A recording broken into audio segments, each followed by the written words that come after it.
Pour ce couple de pasteurs, le temps est au recueillement avant le grand départ. Tous ceux avec qui elle s'en va, je prie, éternel mon Dieu. L'épouse, sans emploi, fait partie de la centaine de jeunes Ivoiriens sur le départ ce soir-là à destination de la France. Sélectionnés pour participer à un stage de mois dans l'Hexagone, ils sont enrôlés dans le programme École de la deuxième chance, initié par le gouvernement via le ministère de l'enseignement technique, de la formation professionnelle et de l'apprentissage.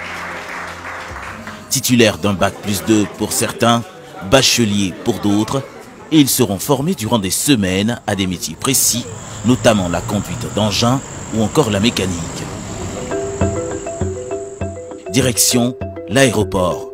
6 heures de vol pour poser leurs valises à près de 7000 km de la Côte d'Ivoire, dans la commune française d'Égletons, en région Nouvelle-Aquitaine.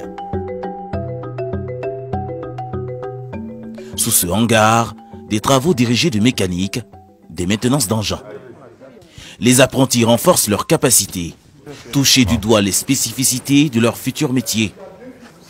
Alors, dans les entrailles de ces mastodontes, le groupe doit détecter et réparer les pannes. Sur un filtre à air, l'air que le moteur aspire arrive par l'extérieur, passe par le papier que je vous ai montré, un accordéon qui est dedans, d'accord? Passe par l'intérieur et ressort ici et rentre dans le moteur propre. Des garçons et des filles, souvent sans diplôme, ni qualification professionnelle, et qui trouvent ici l'occasion d'apprendre un métier concret.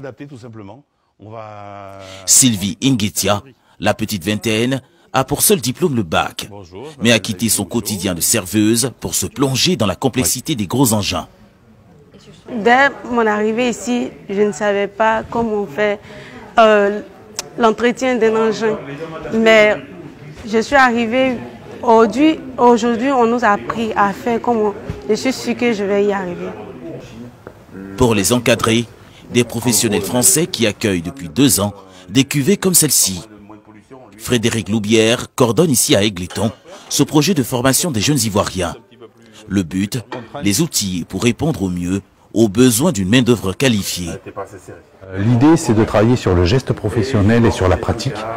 Il faut manipuler, il faut changer, il faut essayer, il faut comprendre comment ça marche. Donc voilà, c'est très axé manuel et professionnel. Bien sûr, et il faut pouvoir dépanner, surtout piloter ces engins. Ce qui se fait au grand air avec un autre groupe d'apprentis en conduite d'engins. Déplacer les camions, suivre le sens, même à reculons. Là c'est bien là. Donc là il faut que tu ramènes un peu. Ah t'as vu à peu près comment c'était. Tu te fies au TN. Mais aussi manier la pelle. Des gestes minutieux qui s'apprennent avec patience. Nous avons commencé dans une salle où on était avec un professeur. On a commencé la théorie, genre les cours. Voilà, nous avons fait les cours. Voilà, comment manipuler un engin, comment on conduit, les différents engins, les différentes catégories d'engins, tout et tout. Face aux commandes de gros engins, même sans avoir suivi une formation académique préalable.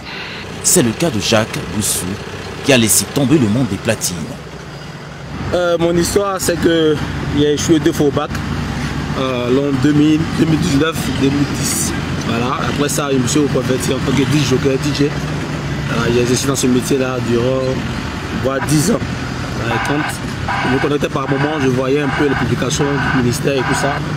Ça m'a tenté de vraiment essayer cette épreuve-là parce qu'il y avait pour passion depuis tout petit vraiment d'être aussi conducteur d'engin. Et les histoires comme celle-ci sont courantes parmi ces jeunes apprentis. Apprendre un métier qui ouvre directement à l'emploi. Une politique lancée en 2021 et qui vise à l'horizon 2030 à offrir 1 million d'emplois à des jeunes Ivoiriens sans revenu fixe. Des autorités comptent répondre progressivement aux besoins recensés des entreprises locales en Côte d'Ivoire.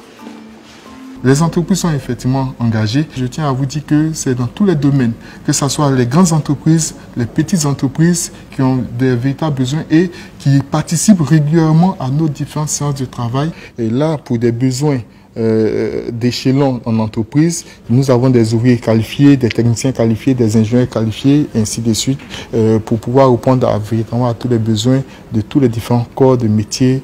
Le FDP s'est pleinement inscrit dans la mesure où l'institution a pour mission justement de mettre à disposition des entreprises des ressources humaines de qualité et immédiatement opérationnelles.